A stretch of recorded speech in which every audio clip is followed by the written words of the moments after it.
சிங்கம் ஒரு சிங்கம் எப்போ எதுலயும் பெக்யூலியர் தான். ஒரு முறை சிங்கம் கரிச்சிச்சதுன்னா அந்த சவுண்ட்ல ஒரு 8 கிலோமீட்டருக்கு சும்மா அதிரும், எல்லா திசைகளும் அதிரும். அப்படிப்பட்ட அந்த சிங்கம் வேட்டைக்கு மட்டும்தான் வெளியில வரும், வேடிக்கை பார்க்கறதுக்கெல்லாம் வெளியில வராது. வேட்டையில கூட உயிரோடு இருக்கிற மிருகங்களை தான் வேட்டையாடும். அதுலயும் பெரும்பாலும் தன்னை விட பெரிய சைஸ் உள்ள மிருகங்களை தான் குறி வச்சு தாக்கும், ஜெயிக்கும். எவ்வளவு பசியில் இருந்தாலும் உயிர் இல்லாததை, கெட்டு போனதை தொட்டு கூட பார்க்காது. அப்படிப்பட்ட அந்த சிங்கம் அவ்வளவு ஈஸியா எதையும் தொடாது, தொட்டா விடாது. காட்டோட 4 பக்கமும் மார்க்கிங் மை டெரிட்டரின்னு தன்னுடைய பவுண்டரியை தானே வகுக்கும். அப்படிதான் அந்த காட்டையை தன்னோட கண்ட்ரோல்ல வச்சிருக்கும். சிங்கத்துக்கு கூட்டத்தோட இருக்கிறதுக்கும் தெரியும், தனியா இருக்கிறதுக்கும் தெரியும்.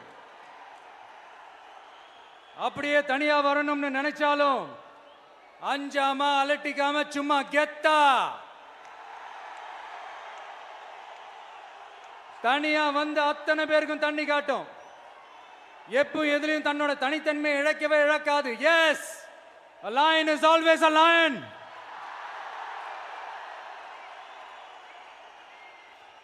There are so many jackals and other animals in the forest, but there will be only one lion. And even if it is single, it will be the king of jungle. It is not only a description but also a clear declaration. சிங்கத்தை பத்தி பேசிட்டு நம்ம சிங்க குட்டிகளையும் சிங்க பெண்களையும் பத்தி நம்ம பேசாம இருக்க முடியுமா? அவங்கள எப்படி நான் மறப்பேன்? அவங்க தான் என்னுடைய உயிராச்சே. என் நெஞ்சில் குடியிருக்கும்.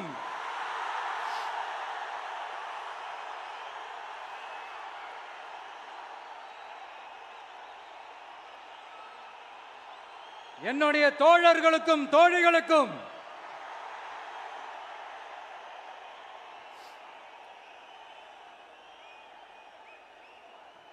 நேர்ல வர முடியாத சூழல்ல வீட்டில் இருந்துகிட்டே நம்மளோட இந்த மாநாட்டில் நேரலை வாயிலாக கலந்துகிட்டு இருக்கிற என்னுடைய அம்மாக்கள், அக்கா தங்கைகள், அண்ணன் தம்பிகள், நண்பர்கள் அனைவருக்கும் என்னோட உயிர் வணக்கம்.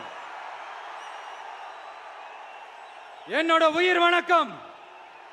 என்னோட உயிர் வணக்கம்.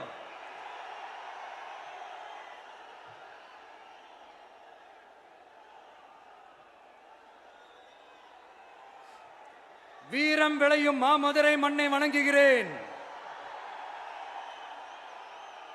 இந்த மதுரைனாலே உடனே ஞாபகத்துக்கு வரது சீறி பாஞ்சி துள்ளி குதிக்கிற யாருக்கும் அடங்காத காளைகள் விளையாடுற அலங்காநல்லூர் ஜல்லிக்கட்டு தான். நம்ம வைகை ஆறு தான். அழகர் ஆத்துல இறங்குற வைபவம். மதுரை மீனாட்சி அம்மன். இந்த மண்ணோட உண்மையான குணம் உணர்வு பூர்வமான மண் இது. அது மட்டும் இல்ல, இந்த மண்ணில் வாழ்ற மக்களும் அப்படித்தான் உணர்வு பூர்வமான ஆளுங்க. நான் இந்த மண்ணில் கால் எடுத்து வச்ச உடனே ஒரே ஒருத்தரை பத்தி தான் மனசுக்குள்ள ஓடிக்கிட்டே இருந்தது. அவர் யாருன்னு உங்களுக்கும் தெரிஞ்சிருக்கும். சினிமானாலும் சரி, அரசியல்னாலும் சரி, நமக்கு ரொம்ப ரொம்ப பிடிச்சது புரட்சி தலைவர் எம்ஜிஆர் அவர்கள் தான். அவரோட பழகிறதுக்கு எனக்கு வாய்ப்பு கிடைக்கல. ஆனா அவரை மாதிரியே குணம் கொண்ட என்னுடைய அண்ணன் புரட்சி கலைஞர் கேப்டன் விஜயகாந்த் அவர்களோட பழகிறதுக்கு எனக்கு நிறையவே வாய்ப்பு கிடைச்சது. அவரும் இந்த மதுரை மண்ணை சேர்ந்தவர் தானே. அவரை மறக்க முடியுமா? தமிழ்நாட்டு மக்கள் உணர்வுபூர்வமா உண்மையா நம்ம பக்கத்திலே நிக்கிறவங்க. அதுக்கு ஒரு மிகப்பெரிய அடையாளம் தான் இந்த மதுரை மண். நம்ம தமிழக வெற்றி கழகம் கையில் எடுத்திருக்கிற அரசியலும் அப்படித்தான். உண்மையான அரசியல், உணர்வு பூர்வமான அரசியல், நல்ல அரசியல், நல்லவங்களுக்கான அரசியல், நாட்டு மக்களுக்கான அரசியல், நல்லது மட்டுமே செய்கிற அரசியல்.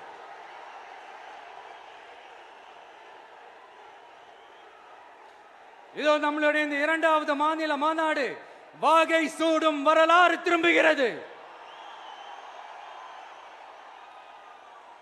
அப்படி இந்த மாநாட்டுக்கு பேர் வச்சிருக்கிறோம். 1967லயும் 1977லயும் நம்ம தமிழக அரசியல் ஒரு மிகப்பெரிய ஆட்சி அதிகார மாற்றங்கள் ஒண்ணு நடந்துச்சு இல்லையா?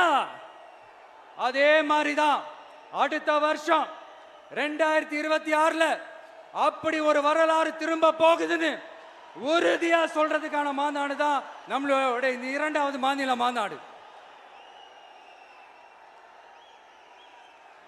விக்கிரவாண்டி வீசாலையில் நம்மளுடைய ஃபர்ஸ்ட் மாநாடு நடத்தணும், வெற்றி கொள்கை திருவிழா. அதுக்கப்புறமே நீங்க பார்த்திருப்பீங்க, தமிழக அரசியல் அந்த தட்ப வெப்பத்தையே மாத்தினுச்சு. நமக்கு எதிராக எத்தனை குரல்கள். ஆனா உங்களுக்கு தான் நம்மளை பத்தி நல்லா தெரியுமே, எந்த குரலையும் காதலையே போட்டுக்காம மக்களோட குரலை மட்டுமே கேட்டுக்கிட்டு நமக்கு எதிராக வர அத்தனை கூக்குரல்களையும் சின்னதா ஒரு சிரிப்போடவே கடந்து வந்திருக்கிறோம். அது இல்லாம நம்ம மாநாட்டில் ஒலிக்கிற இந்த குரல் இந்த ஒற்றை தமிழ் மகனோட குரல் மட்டுமல்ல, ஒட்டுமொத்த தமிழ்நாட்டு மக்களுடைய குரல். தமிழ்நாட்டில் இருக்கிற ஒவ்வொரு வீட்டில இருந்தும் ஒலிக்கிற குரல், ஒட்டுமொத்த உலகெங்கும் வாழும் ஒவ்வொரு தமிழ் வீட்டிலிருந்தும் எழும் குரல். இந்த சினிமா என்கிற மாபெரும் கலை ஆயுதத்தின் வாயிலாக சாதி, மதம், இனம், பாலினம், மொழி கடந்து இந்த நாட்டின் மூளை முடுக்கெங்கும் ரசிகர்களாக இருந்து தோழர்களாக நம்மோடு பயணிக்க துவங்கியுள்ள அனைவரோடும் இணைந்த ஒவ்வொரு மனிதருக்காக ஒலிக்கிற உரிமை குரல். மாநில உரிமைக்காக, பெண் உரிமைக்காக, சமூக நீதிக்காக, சமநீதிக்காக, மதச்சார்பின்மைக்காக உண்மையா ஒலிக்கிற குரல். அதனால் இந்த குரலுக்கு எதிராக இன்னும் இன்னும் எத்தனை எத்தனை குரல்கள் வந்தாலும் ஓங்கி ஒலிக்குமே தவிர ஒரு நாளும் ஓயவே ஓயாது. Yes, it is an unstoppable voice, an unstoppable force.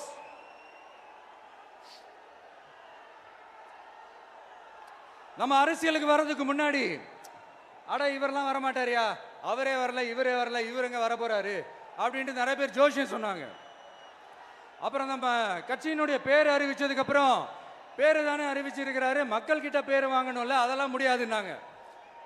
அப்புறம் ரொம்ப முக்கியமா மாநாடுலாம் எவ்வளவு பெரிய விஷயம், அதெல்லாம் இவர் ஒத்தால எப்படி பண்ண முடியும், சும்மா பக்கத்தில் புஷியானதை வச்சுக்கிட்டு மாநாடுல எப்படி நடத்தி காட்ட முடியும், அதெல்லாம் அவங்களால முடியாது. அப்புறம் மழை பெஞ்சு எல்லாத்தையும் கெடுத்துரும். ஏன் என் கூட இருக்கிறவங்களே கூட தான் சொன்னாங்க. அதுக்கப்புறம் என்ன நடந்துச்சுன்னு உங்க எல்லாருக்குமே தெரியும். இப்ப புதுசா ஒண்ணு சொல்ல ஆரம்பிச்சிருக்கிறாங்க. அது என்னடானா, ஆட்சியை பிடிக்கிறதெல்லாம் அவ்வளவு ஈஸி இல்லை இல்லையா. இப்ப அதெல்லாம் விட்டாங்க, இப்ப இங்க வந்துட்டாங்க. இவர் நேரா ஷூட்டிங்ல இருந்து வருவாராம், வந்து ஆட்சியை பிடிப்பாராம். அது எப்படி இவராலே முடியும், அவராலேயே முடியல, இவராலேயே முடியல, அவருக்கு அத்தனை வருஷம் ஆச்சு, இவராலே எப்படி முடியும் ஒரு பக்கம். இன்னொரு பக்கம் கூட்டம்லாம் ஓகே தான், அது எப்படி ஓட்டா மாறும் அப்படின்றது இன்னொரு பக்கம். இப்படி கதை, திரைக்கதை, வசனம், இயக்கம், பாடல்கள்,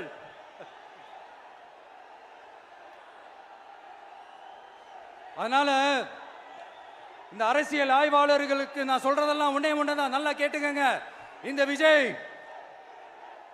ஏதோ இந்த பல லட்சம் பேர் கூடுற கூட்டத்தில் மட்டுமே இருக்கிறாரு அப்படின்னு மட்டும் தப்பு கணக்கு போட்டாதீங்க. ஏன்னா நம்மளுடைய இந்த கூட்டம் வெறும் ஓட்டா மட்டும் இல்லைங்க, வரப்போற தேர்தலில் மக்கள் விரோத ஆட்சியாளர்களுக்கு நாம வைக்க போற வேட்டா,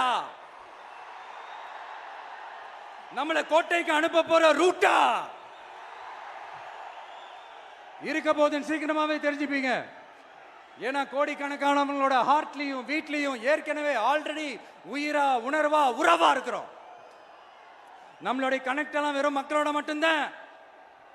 நாம யாருன்னு அவங்களுக்கு தெரியும், அவங்க யாருன்னு நமக்கு தெரியும். நாமளும் நம்ம மக்களும் எப்படி இருக்கிறோம்னு எதிரிங்களுக்கு நல்லாவே தெரியும்.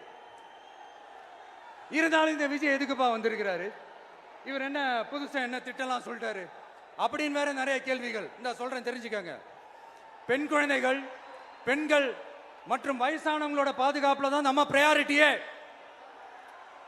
அடுத்து இளைஞர்கள், உழவர்கள், உழைப்பாளர்கள், நெசவாளர்கள், மீனவர்கள், ஆதரவற்ற முதியோர்கள், மாற்றுத்திறனாளிகள், மூன்றாம் பால் இனத்தவர்கள்னு இன்னும் இங்க யாருக்கெல்லாம் கவர்மெண்டோட ஒரு ஸ்பெஷல் அட்டென்ஷன் தேவையோ அவங்க எல்லாருக்குமான ஒரு கவர்மெண்ட் அமைக்கிறது தான் நம்ம இலக்கே. நான் ஏற்கனவே சொன்னதை தான் இங்க நான் திரும்பவும் சொல்றேன். நம்மளுடைய இந்த தமிழக வெற்றி கழகம் ஏதோ அரசியல் ஆதாயத்துக்காக தொடங்கப்பட்ட கட்சியெல்லாம் கிடையாதுங்க. கொள்கை கோட்பாடுகளோடு தந்தை பெரியார், பெருந்தலைவர் காமராஜர், அண்ணல் அம்பேத்கர், வீரமங்க வேலு நாச்சியார், மக்கள் சேவகர் அஞ்சலை அம்மாள்,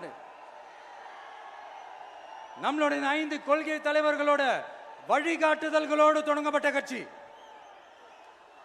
நம்ம ஸ்டாண்ட்ல நாம எப்பவுமே ஸ்ட்ராங்கா தாங்க இருக்கிறோம்.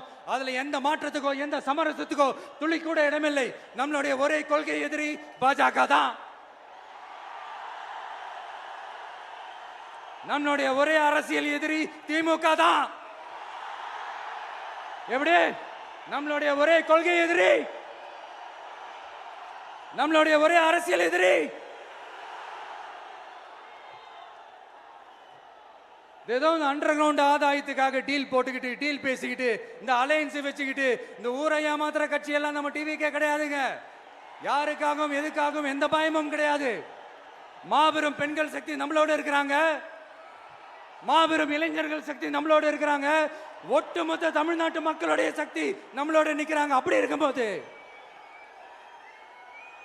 இந்தியாவில் இருக்கிற எல்லா ஸ்டேட்லயும் வாழ்ற நம்ம தமிழ் நெஞ்சங்கள் மட்டும் இல்ல, உலகம் பூரா 100க்கும் மேலான நாடுகள்ல வாழ்ற நம்ம தாய் தமிழ் உறவுகள் எல்லாருமே என்ன விஜய் தளபதி விஜய் இல்லனா விஜய் தளபதி இப்படி சொந்தம் கொண்டாடுற கோடிக்கணக்கானவங்களோட அன்பு மாசியும் நம்மளோட இருக்கும்போது, இவங்க எல்லாருமே நம்மளோட நிற்கும் போது எதுக்குங்க இந்த பாசிச பாஜகவோட நேரடி கூட்டணியோ இல்ல மறைமுக கூட்டணியோன்னு உறவு வச்சுக்க? நாம என்ன உலகமாக ஊழல் கட்சி என்ன?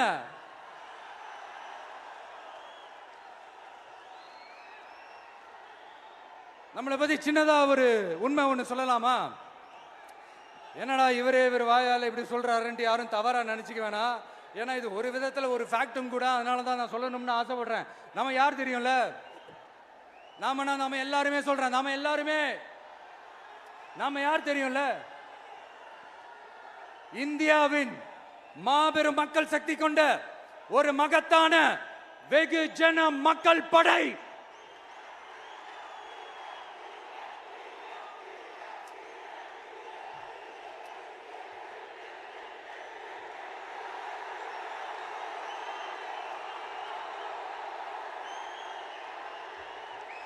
அதனால நம்ம தலைமையில நாம் அமைக்க போற இந்த உண்மையான மக்களாட்சிக்கான அச்சாரமாக மாபெரும் மக்கள் சக்தியே அணி அணியாக நம்மளோட திரண்டு நிக்கிறப்போ இந்த அடிமை கூட்டணியில சேர வேண்டிய அவசியம் நமக்கு இருக்குங்க. நம்மளுடைய இந்த கூட்டணி சுயமிழந்த கூட்டணியெல்லாம் இருக்காது, சுய மரியாதை கூட்டணியா தான் இருக்கும். இந்த ஒரு பக்கம் RSS கிட்ட அடிபணிஞ்சுக்கிட்டு, இன்னொரு பக்கம் மதச்சார்பற்ற கூட்டணின்னு இந்த மக்களை ஏமாத்துற கூட்டணியெல்லாம் நம்ம கூட்டணி இருக்காது.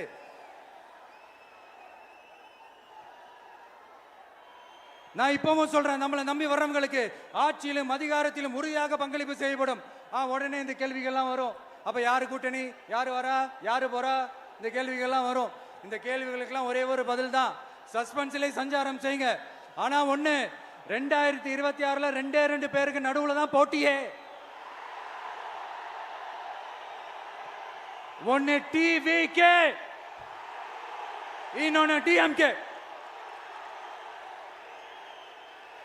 இந்த போட்டி எப்படி இருக்க போதுன்னா, இந்த அலையன்ஸை வச்சு எப்படியாவது நம்ம தப்பிச்சிடலாம். என்ன இந்த பழைய இந்த மேத்தமேட்டிக்ஸ், அரித்மேட்டிக்ஸ் இதெல்லாம் வச்சு எப்படியாவது நம்ம தப்பிச்சிடலாம் அப்படின்னு நினைக்கிறவங்களோட அந்த கனவு ஒரு நாளும் மைப்படாது.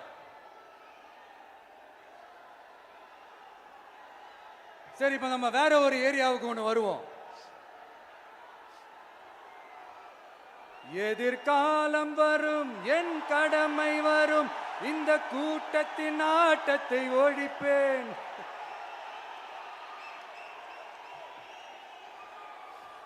மக்கள் அரசியல் என்ற அந்த சவுக்க கையில் எடுக்கலாமா? யாருக்கு எதிரான தானே கேட்கிறீங்க? வேற யாரு? மறைமுக உறவுக்காரர்களான பாசிச பாஜகவும் பாய்சன் திமுகவும் தான். மாண்புமிகு பிரதமர் நரேந்திர மோடிஜி அவர்களே, 3வது முறையா ஒன்றியத்தோட ஆட்சி அதிகாரத்தை நீங்க தானே கையில் வச்சிருக்கிறீங்க. இல்ல நாங்க தெரியாம தான் கேட்கிறோம்.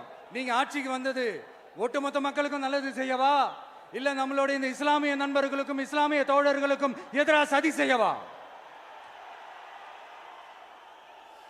மக்களுக்கு உங்ககிட்ட கேட்கறதுக்குன்னு ஏராளமான கேள்விகள் இருக்குது. அதனால அவங்க சார்பா அவங்கள ஒருத்தனா அவங்களோட ஒரு உண்மையான ஒரு பிரதிநிதியா உங்ககிட்ட சில கேள்விகள் கேட்கணும். மிஸ்டர் பிரைம் மினிஸ்டர் அவர்களே, நம்ம தமிழ்நாட்டு மீனவர்கள் கிட்டத்தட்ட ஒரு 800 பேருக்கு மேல இலங்கை கடற்படையால தாக்கி அழிக்கப்பட்டிருக்கிறாங்க. அதை கண்டிக்கிறதுக்காக உங்களை பெருசா எதுவும் செய்ய சொல்லல, சின்னதா ஒண்ணு மட்டும் செஞ்சு கொடுங்க. இனிமேலாச்சும் எங்களுடைய மீனவர்கள் பாதுகாப்பா இருக்கிறதுக்காக இந்த கச்சத்தீவை இலங்கை கிட்ட இருந்து மீட்டு கொடுத்துருங்க, அது போதும். உங்களுடைய இந்த முரட்டு பிடிவாதத்தால நீங்க நடத்துற இந்த நீட்டு தேர்வு, அதனால இங்க என்னென்ன நடக்குதுன்னு சொல்றதுக்கே மனசு வலிக்குது. அதனால அந்த நீட்டு தேர்வு தேவையில்லைன்னு அறிவிச்சிருங்க, அது போதும். செய்வீர்களா திரு நரேந்திரபாய் தாமோதர் மோடிஜி அவர்களே? எங்களுக்கு என்னென்ன தேவையோ என்னென்ன நல்லதோ அதெல்லாம் செய்ய மாட்டேங்கிறீங்க. ஆனா ஆட்சி அதிகாரத்தை மட்டும் கையில வச்சுக்கிட்டு மக்களை ஏமாத்த நேரடியாக ஒரு பாசிச பாஜக அடிமை கூட்டணி ஒண்ணு. அடுத்து உங்களோட இந்த மைனாரிட்டி ஆட்சியை ஓட்டுறதுக்காக மறைமுகமாக RSS அடிமை குடும்பம்னு இன்னொரு கூட்டணி. இப்படி மக்கள் சக்தியே இல்லாத இந்த ஊழல் கட்சிகளை மிரட்டி அடிபணிய வச்சு 2029 வரைக்கும் சொகுசு பயணம் போயிடலாம்னு திட்டம் தீட்டி வச்சிருக்கிறீங்க. அதானே ஜி? என்ன ஜி? ஒண்ணு மட்டும் சொல்றேன், தெரிஞ்சுக்கங்க. என்னதான் நீங்க இந்த நேரடி மறைமுக கூட்டணின்னு குட்டிகரணம் போட்டாலும் தாமரை இலையில தண்ணியே ஒட்டாது. தமிழக மக்கள் மட்டும் எப்படி ஒட்டுவாங்க?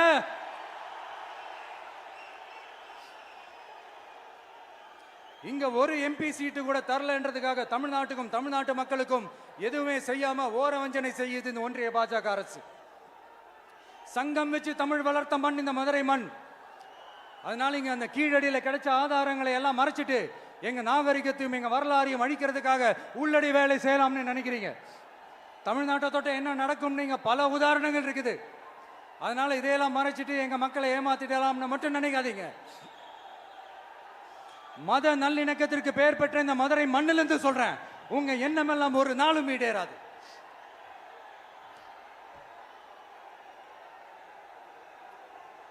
எம்ஜிஆர்னா யார் தெரியும்ல? அவர் மாஸ்னா என்னன்னு தெரியும்ல? அவர் உயிரோடு இருக்கிற வரைக்கும் அந்த CM சீட்டை பத்தி ஒருத்தராலையும் நினைச்சு கூட பார்க்க முடியல, கனவு கூட காண முடியல. எப்படியாவது அந்த CM சீட்டை என்கிட்ட கொடுத்துருங்க, என் நண்பர் எம்ஜிஆர் திரும்ப வந்ததுக்கு அப்புறம் நான் திருப்பி கொடுத்துட்றேன்னு தன்னோட எதிரியை கூட மக்கள் கிட்ட கெஞ்ச வச்சவர் எம்ஜிஆர். எப்படி கெஞ்ச வச்சவர்? அதனால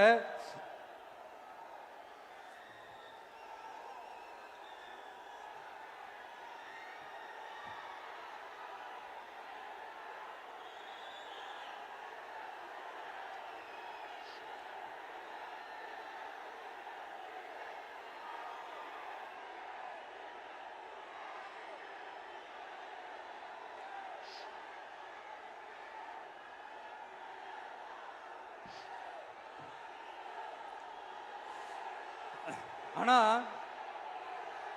இப்போ அவர் ஆரம்பிச்ச அந்த கட்சியை, எம்ஜிஆர் அவர்கள் ஆரம்பிச்ச அந்த கட்சியை கட்டி காக்கிறது யாரு? இன்னைக்கு அந்த கட்சி எப்படி இருக்குது அதை நான் சொல்லிதான் உங்களுக்கு தெரியணுமா? அப்பாவி தொண்டர்கள் அதை வெளியில சொல்ல முடியாம வேதனையில தவிக்கிறாங்க. 2026 சட்டமன்ற தேர்தலில் யாருக்கு ஓட்டு போடணும், எப்படிப்பட்ட ஆட்சி இங்க அமையணும்னு அந்த அப்பழுக்கற்ற அந்த தொண்டர்களுக்கும் ரொம்ப நல்லாவே தெரியும். அதனால என்ன வேஷம் போட்டுக்கிட்டு பாஜக இங்க தமிழ்நாட்டுக்குள்ள வந்தாலும் அவங்க வித்தை எல்லாம் இங்க வேலைக்கே ஆகாது. இப்படி பொருந்தா கூட்டணியா இந்த பாஜக கூட்டணி இருக்கிறதுனால இப்ப ஆட்சியில இருக்கிற இந்த வெற்றி விளம்பர மாடல் திமுக என்ன செய்யுதுன்னு தெரியும்ல?